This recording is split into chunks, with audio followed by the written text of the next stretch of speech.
What's up, guys? Barry Gaming here, back with some more Idle Heroes, and today, I swear, I know a lot of you guys have been like, Barry, where's the gameplay? We got some of it for you here today. This whole holiday season has been a craziness. The past month has been insane with sicknesses and everything, so I've been trying to get quicker videos out. However, now we got some time to do some testing, and what we're gonna do is, thanks to Lars, you know Lars, he's always got these awesome accounts for us. We have King of Abysmal C Norton Haig, and I'd say this is at a decent power level. I mean, we are full origin treed out, we're full V4, we got a lot of power. We even have some things like the gilded purple fan. So this hero is interesting, and I want to talk about the tree of origin first, because let's go over the abilities and what they do.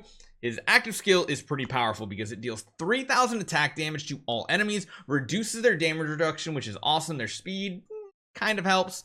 When releasing the active skill, for every one-time undercurrent is successfully inflicted on itself or by itself, he's actually going to restore HP equal to percentage of his attack for one ally randomly. If he's the only one up, it works pretty good. There's a lot of things that he does very well with this too, including reduces all enemies damage reduction and things like that. Tons of extra ways to deal damage, but one thing we didn't really talk about previously is his subtree.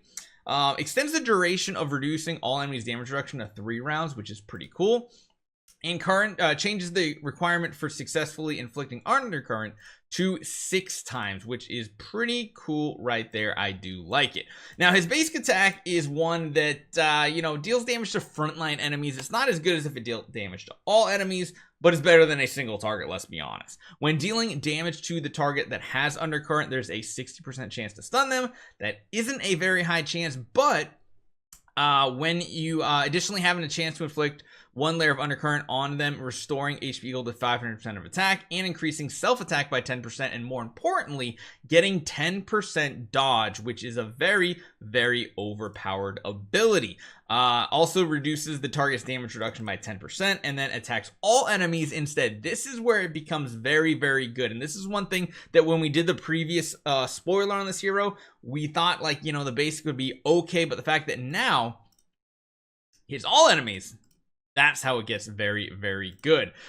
So when an enemy receives effective being healed, it deals damage to them passively. This is really cool. Then of course, the more things if they have undercurrent. These things are all really, really awesome. I really, really like it. It's really awesome. When the enemy receives an effective being healed, there's an 80% chance to restore HP equal to 500% attack for one random ally. Again, he's not only healing himself, but it's for an ally as well, which is really, really cool. And basically this right here is the passive Arcane Waves. When an ally receives effective being healed, additionally grants the ally Howling Waves, Swirling Waves, and a shield equal to 300% of attack. Howling Waves, when the owner releases an active or basic, deals extra damage. Swirling Waves increases the owner's damage reduction by 50%. 50, and becomes invalid after taking damage from an active or basic attack 1 time. Insane ability right there. There's also ways to, you know, increase damage reduction, stackable up to 3 times, and there's also additional extra damage going out. So there's a lot of really cool things. The only thing we don't have on this account is a core of origin, but if we go over here and take a look at it, at the end of each round deals 300% attack damage to enemies with undercurrent on the battlefield, with a 25% chance to stun them. It's not very high, but more CC is always better. Afterward, there's then a 44% chance to restore all allies by 250% of attack and increase all allies damage reduction. So he is very much a team oriented player, which I really, really like. I don't necessarily know if we have a Sealand to take him into. We do. We are at 20, so I mean, we can literally do this really weird, just basic combo here. We could just go with like a bunch of randomness that doesn't really matter. But I will say, having him even more offensive can be really strong. I think he's going to make quick work of this battlefield here. And honestly, the power of this account, even our 5 stars are going to be a little tanky here. So I kind of want to see what this goes up to. Oh, we need Twine. Yeah, we need CC protection. We need Purify. I always forget about that whenever I'm going in here to do anything fun. We need Control Purify.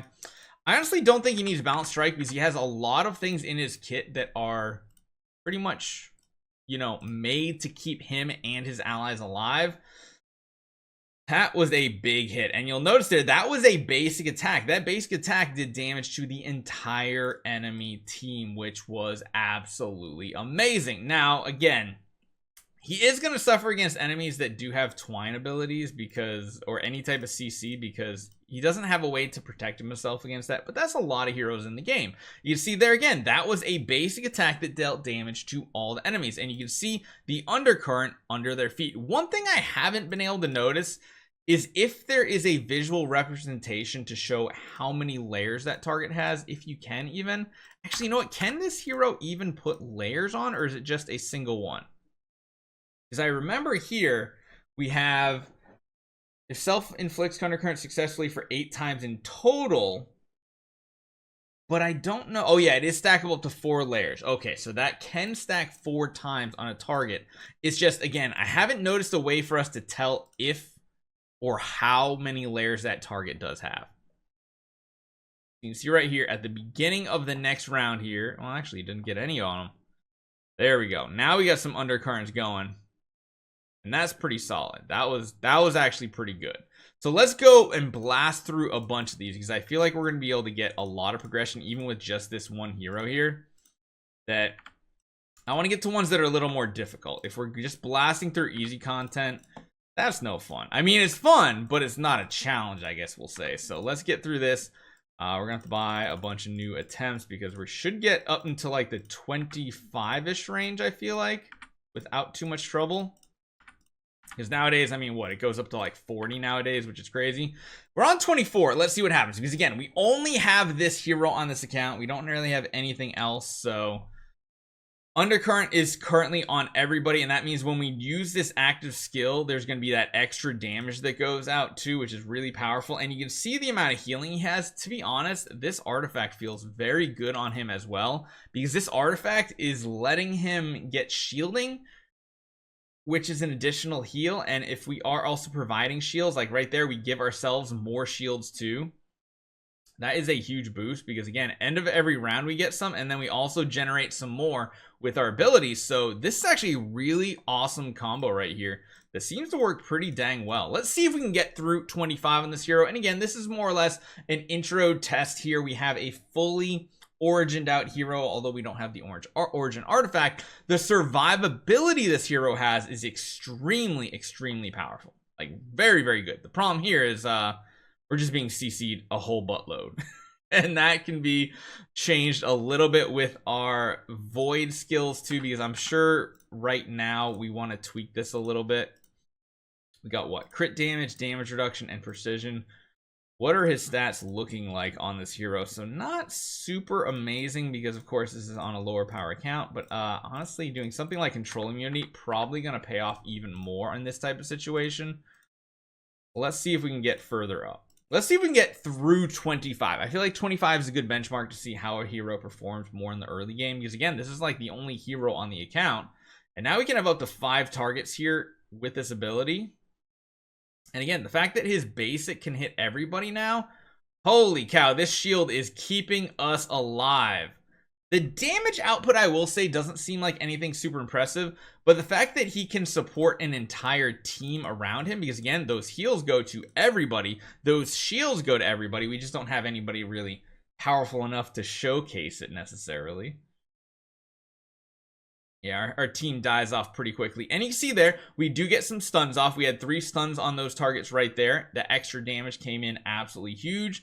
Our basic attack and our active skill are both healing us, so you don't need to run something like Balance Strike. And honestly, I really like how this hero performs. So if you guys are interested to see what King of Abysmal C Norton Haig does, let me know in the comments down below. Let me know what game modes you want to see him in, because honestly, seems pretty dang powerful for an early game Transcendence hero. We'll have to see how he performs against bosses. Not expecting too much, but hey, you never know. Hopefully you guys enjoy this one. Hit that subscribe button. I'll see you guys next time.